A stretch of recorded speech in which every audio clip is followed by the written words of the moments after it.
Howdy, this is Group 1, and this is our border narrative project in which we examine Caballero. When looking at Caballero as a border narrative, we have chosen to examine the Mexican-American border. We have also chosen to examine the cultural border between these groups of people and the values they exhibit in their families. In Caballero, the main source of conflict arises from the cultural differences between the Latinos and the Americanos. In addition to taking their land, the Latinos feel that these Americanos are too different and exhibit values that Don Santiago and others in his community feel are distasteful and dishonorable. In order to showcase this cultural border, we have chosen artifacts that showcase the values of both of these groups, as well as their similarities and differences. Howdy, my name is Maddie Hinojosa, and I have chosen Frontier, Texas, History of a Borderland to 1880 as my artifact. I chose Frontier, Texas because it not only fit in the same time and setting as Caballero, but it examined the Texas Rangers, the Spanish government, and the American Indians at this time. All three of these groups are prominent in Caballero, and I felt that Frontier, Texas could give me an insight into the relationships between the three. As I expected, Frontier, Texas showed that there was a complex relationship between the Latinos and the Texas Rangers, which is consistent with the relationship showcased in Caballero. What I found interesting, however, was how complicated the relationship became when you factored in the Comanche Indians. Before the Texas Rangers arrived, the Spanish government participated in trade with the Comanche Indians, something we do not know while reading Caballero. In Caballero, the Indians are only brought up as dangerous ruffians and as a force that the community needs protection against. I was able to make the connections to the Indians in Caballero when I read that the Comanche Indians often stole Mexican children from ranches with the purpose of selling them back to the Spanish government, a result of wanting to make a higher profit. After a while, trade with the Comanches became so violent and dangerous that the Texas Rangers were brought in. Even though they were hired to keep the peace, this angered the Comanches because it disrupted trade, and further angered the Latinos because they viewed the Texas Rangers as dishonorable. When it comes to family values, all three of these groups just wanted to do what was best for their families and their land. The Texas Rangers were doing the job they were hired to do, and the Comanches sunk to violent levels in order to provide for their families. The Latino people tried to cling to their traditional ways, but overall would have done whatever it took to preserve their families, which is ever present not only in the way Don Santiago conducts his family, but in Caballero as a whole. Howdy, my name is Randy Berger, and as my artifact, I chose a book called Tejano Empire, Life on the South Texas Rancheros. Throughout the book, Andreas points out specific factors that gave the Tejano ranch community its identity, some of which include their strong tie to family, being loyal to their country, and their strong Catholic religion. The book also addresses many important aspects of their lives at this time, such as the actual layout of the houses and ranches in which they lived, the close-knit relationships they held with their families, their religious views, and the education they received. Throughout the book, Andreas also includes realistic graphic drawings which portray to everyday life of these Tejanos.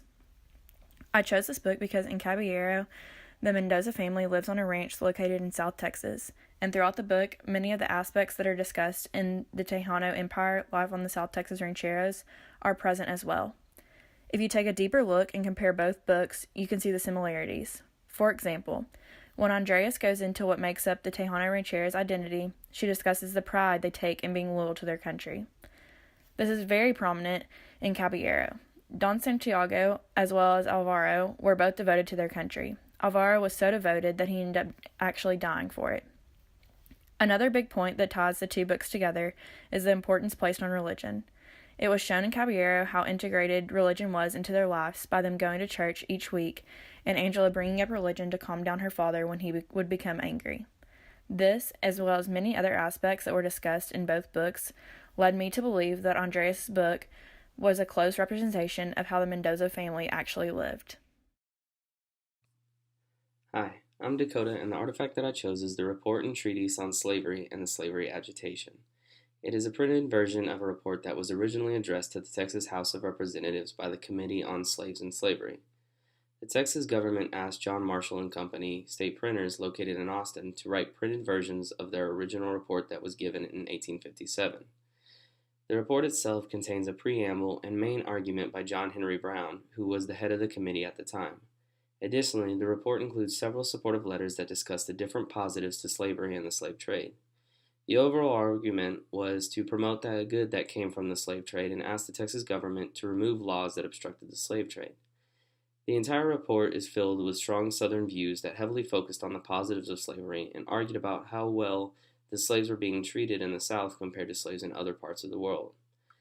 I chose this report because I felt that it fits into my group's theme of discussing the Mexican-American cultural border. The report highlights on both the similarity and difference that these two cultures share. Both cultures believe in some type of servitude that is very similar in a lot of aspects. The Mexicans have the peons, whereas the Americans have slaves. Despite the fact that both cultures believe in a form of servitude, and both types of servants are treated the same in many aspects, they do have their differences. Peons are treated much more like people instead of property, like how American slaves are treated. Slaves are often bought and traded like something owned, whereas peons are born into a family and often remain with the family for several generations. While viewed as beneath the rancheros and others, peons will still be treated with respect, unlike many slaves. Overall, both cultures share this idea of type of servitude that places others beneath people of higher standing. I believe that in the novel, the Americanos, especially the slave-owning ones such as McLean and Warner, would read this report and surely agree with it. They would most likely approve of the committee's fight to continue the slave trade. And additionally, several of the rancheros who assimilated would most likely read the report and agree with it too, so that they would be able to keep their peons. However, the Mexican families that remain in Mexico would most likely ignore the report, as it does not affect them unless they would use it to support their fight to keep peons in Mexico. The artifact that I found is a newspaper article titled Southern Boundary of Texas, and it was published in 1846 on August 15th. This article discusses the government claim of the Rio Grande as a true boundary of Texas. A direct quote from this article states, "By the Organic Law of 1836, the Republic of Texas fixed her boundary at the Rio del Norte, and with this boundary, her independence was recognized by the United States and by England, France, and Holland." Another paragraph in this article that caught my eye was titled Harmony of Principles and Harmony of Action. This paragraph talks about how the country is founded on great and harmonious principles, and how the wants of a man will require its continuance. It also states that the country is now united in friendship, love, and truth. Following this paragraph is a poem titled Friendship, Love, and Truth. Now I'll read a quote from the poem. Friendship, love, and truth, glorious words are these. Spread them where the earth extends, bear them over the seas. I chose this artifact because to me the artifact seemed to be kind of like a welcome home letter to Texas. Even though it was published years later, I felt that it served as a reminder to Texas and to the country that Texas is a part of America, of the American family now, and encourages united growth in friendship, love, and honesty. Howdy, my name is Caleb Brown, and my artifact is a collection known as the Mildred Watkins Mears Papers. The Mears Papers are comprised of several documents.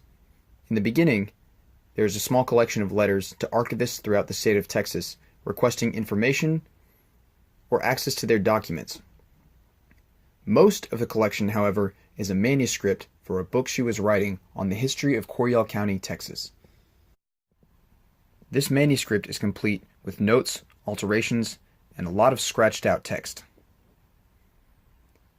The primary ways that she highlights family values in the early state of Texas is by pointing out the sentiments regarding farming and ranching life being the ideal existence. This is a theme that is prevalent throughout most of Caballero, as we can see on both sides the desire to own land, start a family, and live by your own rules. Another shared theme between her manuscript and Caballero is the desire to live by an older set of rules and emulate an older way of life. The preface of the book best illustrates this way of paying homage to an older generation. In the preface, Mears says, "In presenting this book to the people of Coryell County, I do not pose as a woman of letters, but, coming from a pioneer family that loved Coryell County and its people, I want to tell the children of this generation something about the early families and pioneer officers that laid the foundation for the peace and order, for the culture and economy that we enjoy today. This book may not have the thrill of Sam Bass, Jim Miller, and Leeper and Powell, but it was from the less spectacular and more substantial things that we derived our strength." Mears goes on to describe several facets of life which make the older generation more unique and more substantial. Throughout Chapter 6, in which this is most evident in her writing, she also describes the fall of horses and carriages as the primary method of travel in the state of Texas. What's particularly interesting is when Mears talks about vacations on the cow house. These vacations on the cow house were a way for members of the community to ride out a very short distance and spend several days next to the river camping out under the stars. In her description of this type of vacation, Mears describes the food in particular detail. She says, quote, "The finest kitchen in the South never baked a biscuit half as good as an old Dutch oven. And if you have never eaten a sweet potato baked in the hot ash with coals on top, nor a roasting ear garnered from a neighboring field and placed beside it with the shuck still on it, you have missed something in life." Religion is also a very central theme in Mears' description of family life and day-to-day activities.